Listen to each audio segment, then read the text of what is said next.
मध्यरात्रीपर्यंत ही चर्चा चालली होती। राष्ट्रवादीच्या कडून आवाजवी काही जी मागणी होती ती काही योग्य नव्हती आणि आमच्या मजबूत जागेवर त्यांनी दावा केलेला होता अशी माहिती मिळाली। तरी पण समझोता करून ते प्रश्न मिटवता आला असता। थोडी टोकाची भूमिका घेतल्यामुळे नागपुरामध्ये ही युती तुटल्याची आता माझ्याकडे माहिती आहे। परंतु एक आहे की तसंही आता राष्ट्रवादी शरद पवार साहेबांचा फार मर्यादित त्यांचा पक्ष आहे आणि तरी आमचा प्रयत्न होता की उबाठाबरोबर आणि शरद पवार साहेबांच्या बरोबर युती करायची, आघाडी करायची। हा आम्ही सुरुवातीपासूनच आमच्या पक्षाचं मत होतं, आमच्या अध्यक्षांचं मत होतं, विकास ठाकरेंचं, आणि त्यांनी त्या दृष्टीनं प्रयत्नही केले होते। परंतु अपेक्षेपेक्षा जास्त जागेवर तडजोड करणं शक्य नव्हतं आणि त्या ठिकाणी त्यांची भूमिका अत्यंत मागणी चुकीची होती असं माझं मत आहे। मुंबईत वंचितने 62 जागा दिल्या होत्या, त्यापैकी 16 जागेवर वंचितसाठी उमेदवार परत केले नाही। ज्यावेळेस परत केल्या त्यावेळेस आता तिथे उमेदवार शोधणं त्या एवढ्या लवकर काही शक्य नव्हतं आणि म्हणून आम्ही तर त्यांना दिलेलं होतं। त्यांच्या मागणीप्रमाणे त्या जागेवर खरं तर काँग्रेसचं वर्चस्वच होतं, परंतु आघाडी म्हटलं की तडजोड करावी लागते। त्यामुळे वंचितबरोबर तडजोड करत असताना त्यांनी मागितलेल्या त्या जागा आपण दिल्या, पण त्यांच्याकडे उमेदवार नाही तर जागा मागितल्या का हा प्रश्न येतो। आणि मागितल्यावर मग तिथे उमेदवार जर नव्हते तर त्यांनी काँग्रेसला पूर्वसूचना दिली असती तर काँग्रेसने त्या ठिकाणी उमेदवार उभे केले असते।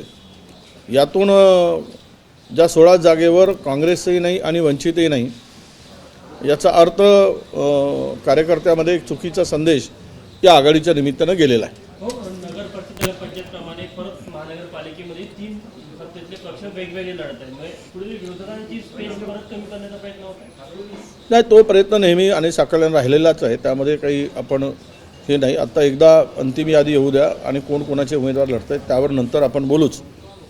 परंतु सत्तेमध्ये एकत्र राहून निवडणुकाला मात्र वेगवेगळी भूमिका घेण्याची जे काय चाललेलं आहे हे त्यातून नक्की आहे की यांच्यामध्ये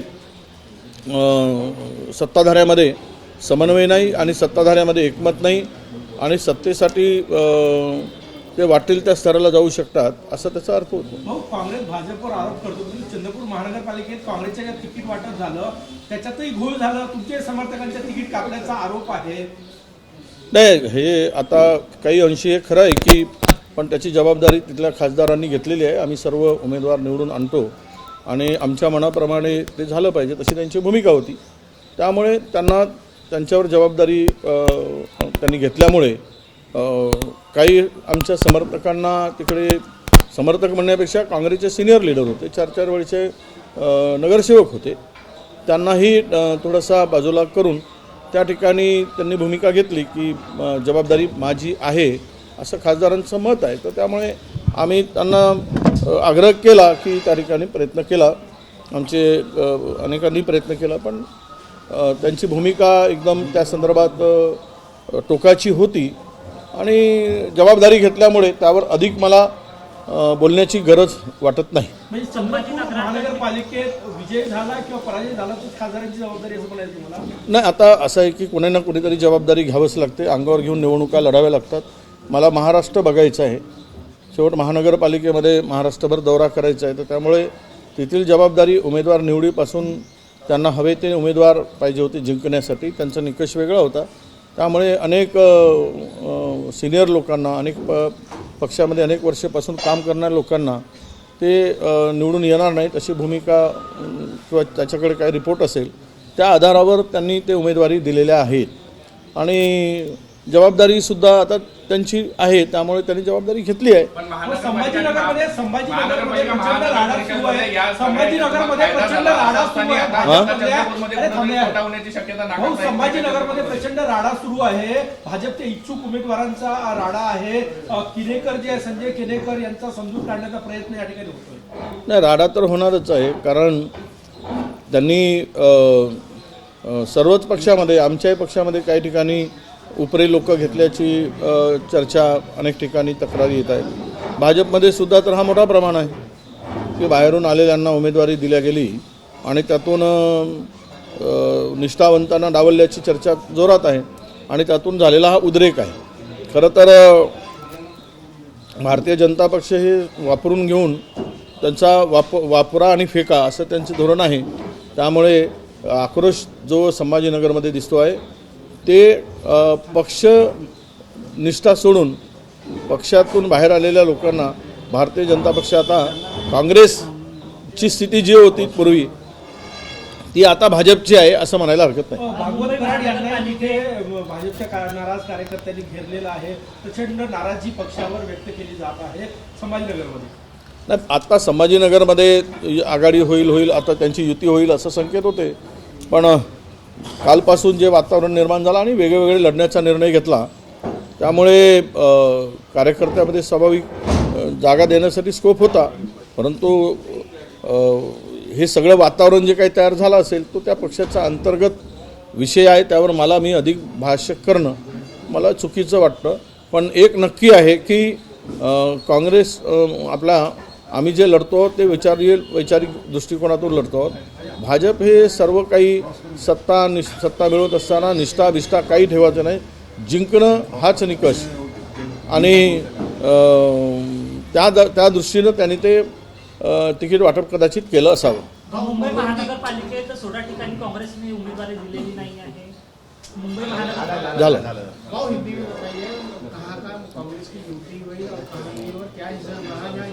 नहीं. देखिए कल तक तो जो स्थिति थी वो पूरी तरह क्लियर नहीं थी. आज सब कारपोरेशन का स्क्रूटनी के बाद में अंतिम यादी जब लगेगी तभी इस बारे में कहाँ पे किस जगह किसकी युति हुई और यही हम लोग स्पष्ट करेंगे. अभी आज के तारीख में ये बताना उचित नहीं कि कई जगह युति हो गई पर कुछ जगह अलग दूसरे ने वही पार्टी के लोगों ने उम्मीदवार भी खड़े किए तो उसको युति या आघाड़ी कैसे कह सकता है, कैसे कह सकते हैं. तो इसीलिए ये जो अभी सामने चित्र आएगा आज और कल तभी हम बता पाएंगे कि कारपोरेशन में कहाँ अलायंस हुआ है. मुंबई के 3 वर्षों का अगर विकास निधि देखा जाए तो जो सत्तारूढ़ पार्टी के जो नगर सेवक थे उन्हीं को दिया गया है 99%. क्या बोले? जो विकास निधि है वो सत्तारूढ़ पार्टी वो कभी देखिए वो उनके जो धोरण है सत्ताधारियों का विरोधियों को देना ही नहीं, ये तो गलत है. ये मतलब कि महाराष्ट्र का समतोल विकास की बात नहीं है. ये अपने पार्टी के लोगों को फंड देना दूसरों को नहीं देना तो ये तो विकास की उनकी परिभाषा ही बदलती है. और भाजपा हो या उनके अलायंस पार्टनर हो ये खुलेआम कर रहे विरोधियों को दुश्मन समझकर वो हमारे जात पीढ़ी आने हमारा दुश्मन ही है, वो उनसे हमारा कोई लेना देना नहीं है. इस तरह का लोक प्रतिनिधि के साथ में विरोधी लोक प्रतिनिधि के साथ में व्यवहार करना मैं मानता हूँ कि ये दुर्भाग्यपूर्ण है. 11 जनवरी को पंतप्रधान मोदी मुंबई में आ रहे हैं धार्मिक कार्यक्रम में, पर कहीं ना कहीं राजनीतिक एजेंडा वहाँ से होगा. नहीं, चुनाव के 4 दिन पहले आ रहे वो भी धार्मिक कार्यक्रम में आ रहे तो ये तो वोटों का बंटवारा करने के लिए वोटों का ध्रुवीकरण करने के लिए पोलराइजेशन के लिए ही वो आ रहे. उसके पीछे वो बराबर जाते हैं. जहाँ पे कभी केदारेश्वर जाके आंखें बंद कर देते हैं तो तभी पता चलता है कि वो किस लिए गए थे. और इसलिए जहाँ जहाँ वो चुनाव के वक्त ऐसे धार्मिक कार्यक्रम में जाते हैं तो उनका उद्देश्य यही होता है कि धार्मिक ध्रुवीकरण करके धार्मिक वोटों का बंटवारा करके वोट हासिल करने के लिए उनका एजेंडा है. 11 तारखेला संजय राउत ने कहा समाजाची सभा जय श्री राम नहीं चलेगा. संजय राउत ने कहा है कि मुंबई में जय श्री राम नहीं चलेगा, जय महाराष्ट्र चलेगा, ऐसा संजय राउत ने कहा. नहीं, देखिए धर्म और राजनीति अलग होती है. राजनीति विकास की करनी होती है. मैं कल भी कहा था कि कल रास्ते का भिखारी पेट के लिए भीख मांगता था. आज के भारतीय जनता पक्ष की राजनीति ऐसी चल रही है वोट के लिए भीख मांग रहे. वो भी अल्लाह के नाम से भगवान के नाम से भीख मांगता था, अब ये धर्म के नाम से भीख मांग रहे. ये विकास की नीति होनी चाहिए. हिंदुत्व के नाम पे वोट बटोरना ये कोई विकास की नीति नहीं होती. धार्मिक ध्रुवीकरण करके वो विकास की बात करते हैं. तो वो भिखारी में और ये भिखारी में फ़र्क क्या है? वो भी तो पेट के लिए मांगता था, ये वोट लेकर पेट भरने का काम ये भी करते. दोनों भिखारी बराबर के हैं। मीरा भाईंदर मध्ये भारतीय संविधान को कश्मीरी भाषा में किया गया, अनेक वर्षों से चल रहा था, अब वो पूरा हुआ है। भारतीय संविधान को कश्मीरी भाषा में अनुवाद किया गया है। नहीं ठीक है ना, हर देखिए अपने भारत में विविध भाषा का प्रांतवार रचना है और इसमें अगर हर भाषा में संविधान समझने के लिए एक उनको आसान होता है तो उस भाषा में जल्दी होना चाहिए था। काफ़ी दिनों से ये चल रहा था। आज कश्मीर में संविधान उनको कश्मीरी लोगों को समझना चाहिए और संविधान पे देश चलाने के लिए उनका भी उतना ही सहभाग होना चाहिए। ये बहुत अच्छी बात है कि उस भाषा में अभी ये काम पूरा हुआ है।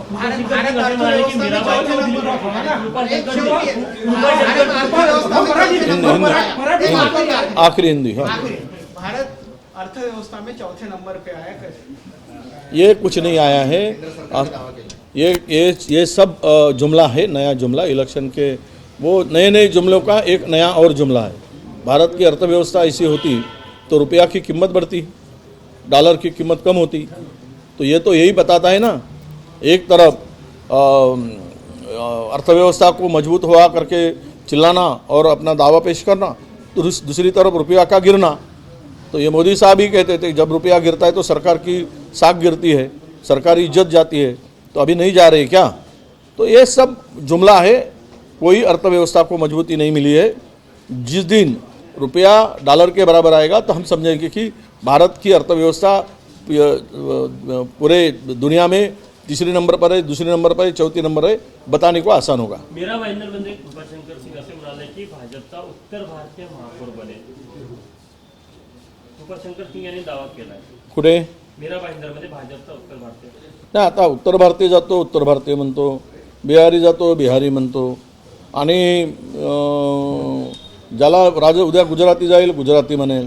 आता ज्यांना त्यांना मतं घेण्यासाठी असे पद्धतीनं भाषणे करावे लागतात, स्टेटमेंट करावे लागतात. पण मुंबई आणि आसपासचा परिसर हा कधीही आपला भाषावाद कधी सहन करत नाही. कोणीही झाला तरी लोकांच्या बहुमताने तो महापौर ठरतो. कृपाशंकर सिंग जी म्हणत असतील तर तो त्यांच्या पक्षाचा दावा आहे, त्यावर मला बोलण्याची गरज वाटत नाही.